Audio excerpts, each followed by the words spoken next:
નમસ્કાર. ધોરણ 10 ની અંદર આપણે ચેપ્ટર નંબર 5 માં વનસ્પતિઓના વહન વિશેની વાત કરીએ.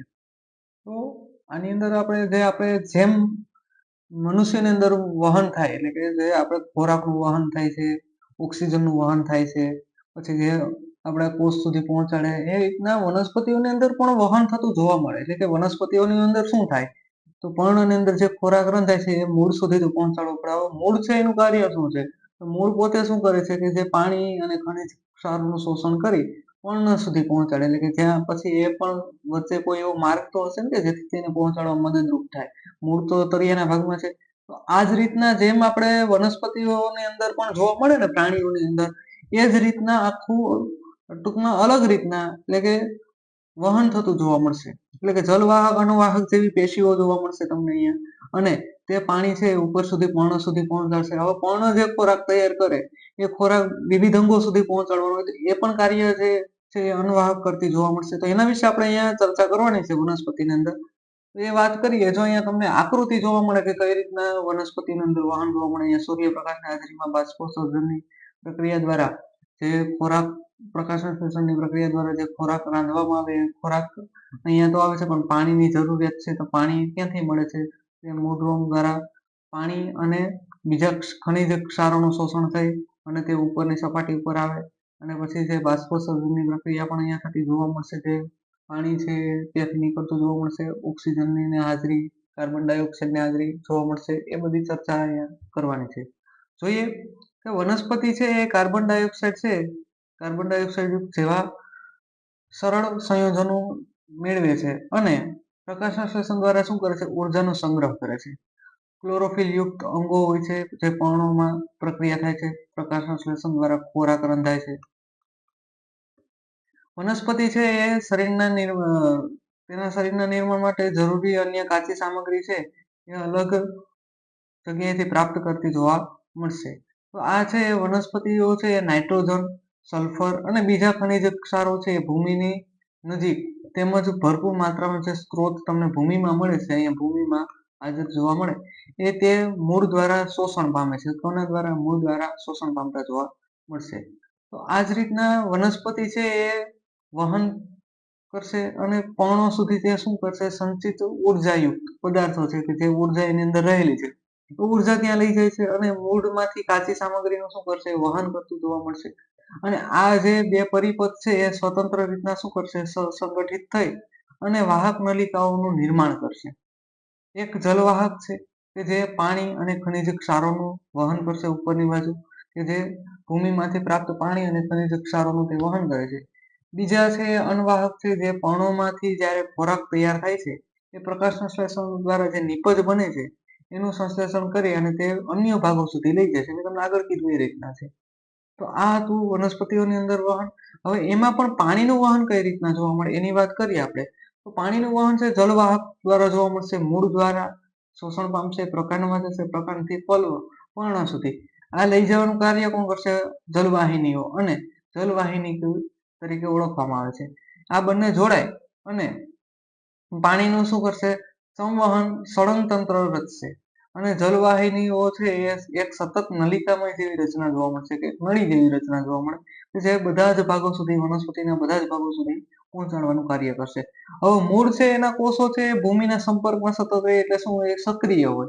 તે સક્રિય આયનો, ખનિજ ક્ષારો આ બધાનું શોષણ કરશે અને મૂળ છે એ ભૂમિની વચ્ચે જે આયન સંકેન્દ્રણનો તફાવત ઉત્પન્ન કરે છે અને તફાવત દૂર કરવા માટે ભૂમિમાંથી શું કરશે? તે પાણી મૂળમાં પ્રવેશે છે અને મૂળ દ્વારા તેનું શોષણ થતું જોવા મળશે.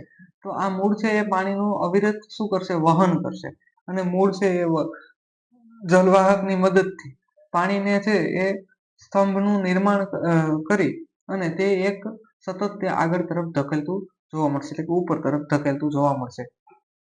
હવે વનસ્પતિ છે એ પૂરતા પ્રમાણમાં પાણીને પ્રાપ્તિ થઈ જાય પછી શું કરે કે જે પાણી છે એ રંધ્રો દ્વારા શું થાય? ઉણપ સર્જાય ત્યારે તે ત્યાં મોકલે એટલે કે આગળ પ્રસ્થાપિત કરે અને જલવાહક છે એ જલવાહિની દ્વારા શું કરશે? પર્ણમાં જાય છે અને વાસ્તવમાં અહીંયા ઘટના કેવી થાય કે પાણીના અણુઓ છે એ પાણીના અણુઓ બાષ્પીભવન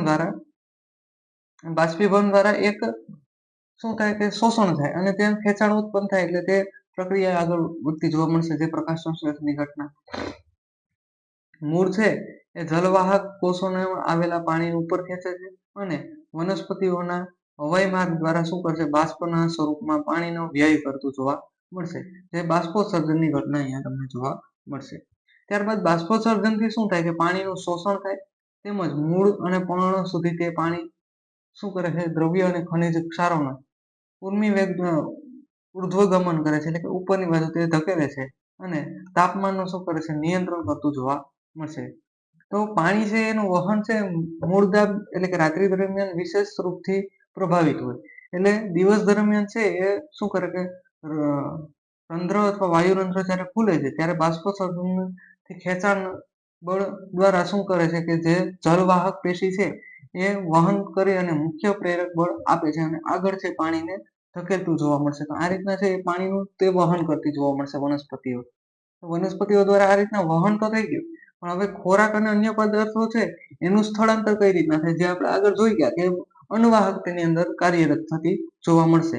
એની વાત કરી કે અન્નવાહક છે એ કઈ રીતના કાર્યરત છે, કે ખોરાક છે એ અન્ય પદાર્થો છે બીજા જે સ્થળાંતર કરવાના હોય એ પ્રકાશ સંશ્લેષણ દ્વારા જે પર્ણમાં થાય છે, તે વનસ્પતિઓમાં પ્રકાશ સંશ્લેષણથી શું થાય કે દ્રવ્યોનું નિપજોનું નિર્માણ થાય, એનું વહન કરવાનું થાય. એ છે એ સંવહન પેશી દ્વારા તેને શું કરવામાં આવે છે, જેના દ્વારા થતું જોવા મળશે, એ સ્થળાંતર થતું ત્યાં જોવા મળશે. તો પ્રકાશ સંશ્લેષણ દ્વારા જે નિપજ મળે છે એ અન્નવાહક દ્વારા, એટલે કે એમિનો એસિડ અને અન્ય જે પદાર્થો તમને જે મળે છે એ અન્નવાહક દ્વારા તે આગળ ધકેલવામાં આવશે. તે ખાસ કરીને મૂળની સંરચના પામીને તે અંગેનું ફળ, બીજ અથવા તો વૃદ્ધિ કરનારા જે અંગો છે, એટલે કે વિવિધ અંગો તેમાં વૃદ્ધિ પામતા હોય એના માટે જરૂરી છે તે ખોરાક અને અન્ય પદાર્થો ત્યાં સુધી તે પહોંચાડશે. તે પદાર્થોને શું કહેવામાં આવે છે, ચાલની નલિકાઓ દ્વારા શું કરશે, ઉર્ધ્વ દિશામાં તેમજ અધો દિશામાં, એટલે ઉપરની દિશામાં અને નીચેની સાઈડ બંને બાજુ જરૂરિયાત હોય એટલે બંને બાજુ તે વહન કરતું જોવા મળશે.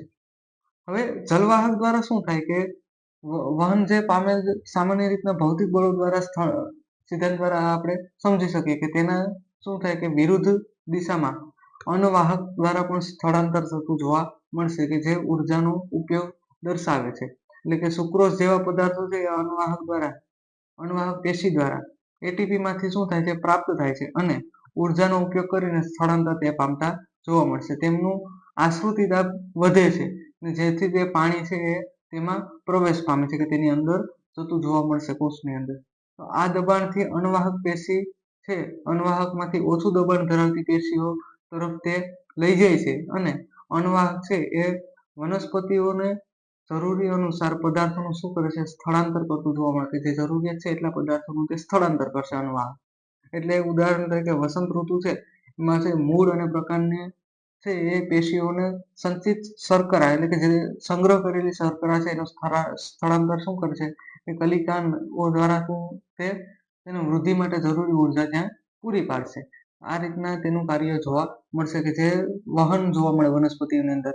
હવે ત્યારબાદ જે બ્લુ પ્રશ્ન છે એ તમારી સ્ક્રીન ઉપર જોવા મળે એક વખત જોઈ લો. તફાવત આપેલો છે કે મનુષ્યમાં પરિવહનના ઘટકો અને તેના કાર્યો, આ બે આપેલો છે.